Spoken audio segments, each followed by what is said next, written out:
Hello, माझ्या चॅनलमध्ये परत एकदा तुमच्या सगळ्यांचं खूप स्वागत। जसं की तुम्हाला दिसतंच आहे की आज मी एक पापडाचा पदार्थ दाखवणार आहे जो पापड चुरी या नावाने प्रसिद्ध आहे आणि तो राजस्थानात खूप मोठ्या प्रमाणात केला जातो। तोच पदार्थ आज मी दाखवणार आहे। याच्यासाठी जे साहित्य आहे ते तुम्हाला दिसतंच आहे। फार कमी साहित्य लागतं आणि फार टेस्टी पापड चुरी तयार होते।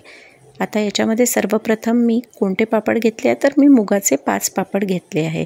एक कांदा घेतला आहे, कोथिंबीर घेतली आहे, थोडंसं लिंबू, एक मिरची आणि दाण्याचं कूट। आणि मसाल्यांमध्ये म्हणाल तर फक्त 4 मसाले लागतात। तो म्हणजे एक चाट मसाला, मीठ, कांदा लसूण मसाला आणि साखर। बस एवढ्या गोष्टींनी ही टेस्टी पापड चुरी तयार होते। आता याच्यात प्रमुख इन्ग्रेडियंट तर पापडच आहे, पण दाण्याचं कूट घालायला मुळीच विसरू नका, कारण त्याच्यामुळे ना त्याची टेस्ट खूपच वाढते।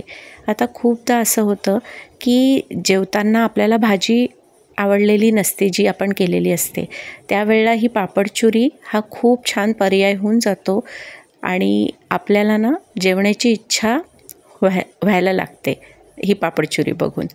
त्याच्यामुळे अशा वेळेला ज्यावेळेला आपल्या आवडीची भाजी नसते त्यावेळेला चटकन आपण ही पापड चुरी बनवू शकतो आणि ती खूप टेस्टी पण लागते। त्यासाठी सर्वप्रथम मी पापडांना भाजून घेतले आहे।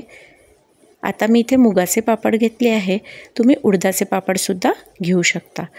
ते भाजून झाल्यानंतर मी ते सगळे पापड चुरून घेतले आहे आणि एका बाउलमध्ये ठेवले।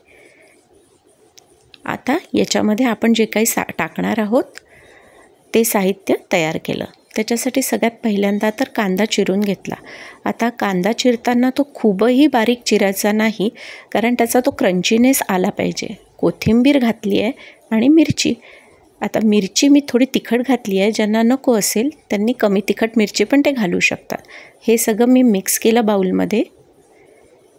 त्यानंतर त्याच्यावर मसाले टाकले, जसं की कांदा लसूण मसाला, मीठ, चाट मसाला, साखर, दाण्याचं कूट आणि लिंबू पिळलं सगळ्यात शेवटी आणि त्याला छान मिक्स करून घेतलं। आणि ही झटपट पापड चुरी आपली तयार झाली, जी खूप टेस्टी लागते आणि तुम्ही सगळ्यांनी पण ही जरूर करून बघा। अशी ही टेस्टी पापड चुरी आज मी तुम्हाला सांगितली। आता आजच्या व्हिडिओत इतकंच। नवीन व्हिडिओत लवकरच भेटूया। तोपर्यंत माझ्या चॅनलला सबस्क्राईब करायला विसरू नका।